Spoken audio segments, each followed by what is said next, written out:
उनसे जानते हैं। सबसे पहले राना आमिर हैं दरियाए रावी पर शादरा के मकाम से, उन्हीं से जानते हैं कि इस वक्त दरियाए रावी जो कि बिल्कुल खुश्क पड़ा हुआ था उसमें पानी का बहाव कितना है। तो बताइएगा राना आमिर, इस वक्त कितना पानी का बहाव देख रहे हैं, कितना रिकॉर्ड किया गया है?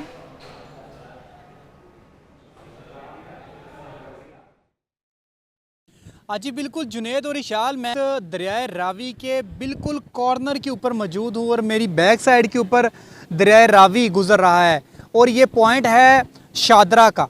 जी ये अगर मैं रेले की बात करूं जो इस वक्त ताज़ा सूरत हाल के मुताबिक तो तकरीबन 29,000 क्यूसिक फीट पानी जो है वो यहाँ से गुजर रहा है।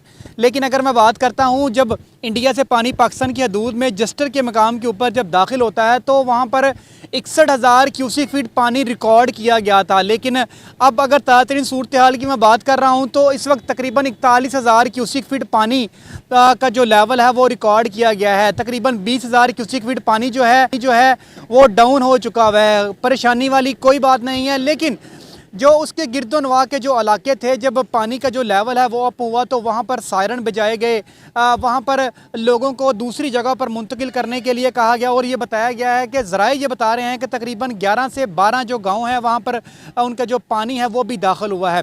लेकिन उसके बाद जो रेस्क्यू, हेल्थ डिपार्टमेंट और जो सिविल डिफेंस के जो अमला है वो वहाँ पर पहुँचा और उन्होंने लोगों को दूसरी जगह पर मुंतकिल भी किया। लेकिन अगर मैं बात करता हूँ शादरा की, जब ये लाहौर के दूध में दाखिल होता है पानी तो इस वक्त जो 29,000 क्यूसिक फीट पानी तो मौजूद है, लेकिन जो इसका सबसे ख़तरनाक जो एरिया था वो था दरियाए रावी के बिल्कुल ग्रीन बेल्ट। अभी तो आपको ये ग्रीन बेल्ट नज़र आ रही है, इसके पहले यहाँ पर कच्ची आबादी कहलाई जाती थी क्योंकि इतने सारे एरिया के ऊपर यहाँ पर मुहित थी और यहाँ पर जितनी भी आबादी है उसको ख़त्म करवा दिया गया है और यहाँ पर प्लांटेशन लगा दिए हुए हैं। और उसके साथ दूसरी साइड पर मैं अपने कैमरामैन को बताऊंगा कि मेरी राय पर बताए कि यहाँ पर रेस्क्यू के जो जवान हैं वो यहाँ पर कश्तियों के ऊपर मौजूद हैं। अभी यहाँ पर जो हर आधे घंटे के बाद इस पानी के अंदर मूव करते हैं, राउंड लगाते हैं, पानी के लेवल का जायज़ा लगाते हैं और उसके साथ जो लोग पास लोग मौजूद हैं उनको भी कहते हैं कि पानी से ज़रा दूर हट जाएँ ताकि कोई इशू ना बन जाए, कोई मामला ना इनके साथ क्रिएट हो जाए। और उसके साथ यहाँ पर तकरीबन सारे कैंप जो कि मुख्तलिफ डिपार्टमेंट्स के हैं जिसके अंदर रेस्क्यू शामिल है, हेल्थ डिपार्टमेंट शामिल है और उसके बाद सिविल डिफेंस के साथ साथ लोकल गवर्नमेंट के जितने भी डिपार्टमेंट हैं उन सब ने यहाँ पर अपने कैंप लगा दिए हुए हैं। और उनका जो सबका जो सिर्फ एक ही मेन मकसद है कि अगर जो पानी का जो लेवल है वो अप होता है, अगर पानी ज़्यादा छोड़ा जाता है तो कोई हंगामी सूरत हाल होती है तो उसको फिलफोर कंट्रोल किया जाए, उसको काबू किया जाए। लेकिन जहाँ पर ये ग्रीन प्लांटेशन की बात की जाती है तो वहाँ पर जो दरिया का जो इलाका है कुछ जहाँ पर लोगों ने अपनी मदद आपके तरफ हवेलियाँ वगैरह बनाई हुई थी, मवेशियों के लिए अपने उनके घर बनाए हुए थे। हमें रावी की सूरत हाल से आगाह कर रहे थे। 61,000 क्यूसेक का इस वक्त रेला यहाँ से गुजरा है। सूरत हाल कंट्रोल में है लेकिन महकमों को अलर्ट कर दिया गया है। गंडा सिंह के मकाम पर क्या सूरत हाल है, समीउल्लाह से जानते हैं। दरियाए सतलुज में इस वक्त कितना पानी आ चुका है क्योंकि भारत ने पानी छोड़ दिया है। बताइएगा समीउल्लाह कि भारत ने कितना पानी छोड़ा है, इस वक्त सतह क्या है, लेवल क्या है पानी का जहां पर आप मौजूद हैं?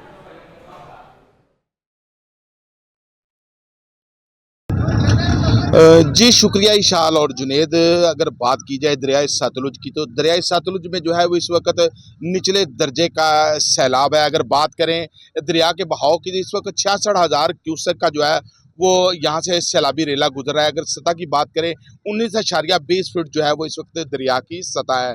अगर इसकी तबाहकारियों की मैं बात करूँ तो इस सैलाब ने जो है इस दरिया से मुल्हिका चंदा सिंह, गटी कलंजर और तलवार पोस्ट के साथ जो है वो बिक्की विंड का इलाका और मबूक इस तरह के बहुत सारे इलाकों को जो है वो मुतासर किया है, जिसकी वजह से लोगों की जो है वो सैकड़ों एकड़ अराजी जो है वो ज़ेरे आब आ गया है। जिसमें अगर बात की जाए मक्की की फसल, तिलों की फसल और इसी तरह अगर धान की फसल की बात करूं तो उसमें भी जो है वो पानी दाखिल हो गया है, जिसकी वजह से लोगों का जिस वक्त करोड़ों रुपए का जो है वो नुकसान हो चुका है। मेरा कैमरामैन अगर दिखा सके तो मैं इस वक्त दरिया के पेट में जो है वो बोट पर मौजूद हूँ। लोगों के जो है वो घर इस वक्त जो है वो ज़ेरे आब आ चुके हैं। लोगों की हवेलियाँ, लोगों के माल मवेशी जितने भी हैं वो इस वक्त खतरे में हैं। और यहाँ पे अगर बात करूँ रेस्क्यू एहलकारान की तो रेस्क्यू एहलकार यहाँ पे जो है अपनी जानों को जो है वो जोखों में डाल चलते हुए जो है लोगों की जो है वो मदद करते हुए दिखाई दे रहे हैं, लोगों को यहाँ पे ट्रांसपोर्टेशन दे रहे हैं। मेरे साथ इस वक्त इलाका में की भी जहाँ मौजूद है, जानते हैं इस वाले से उनको क्या कहना है।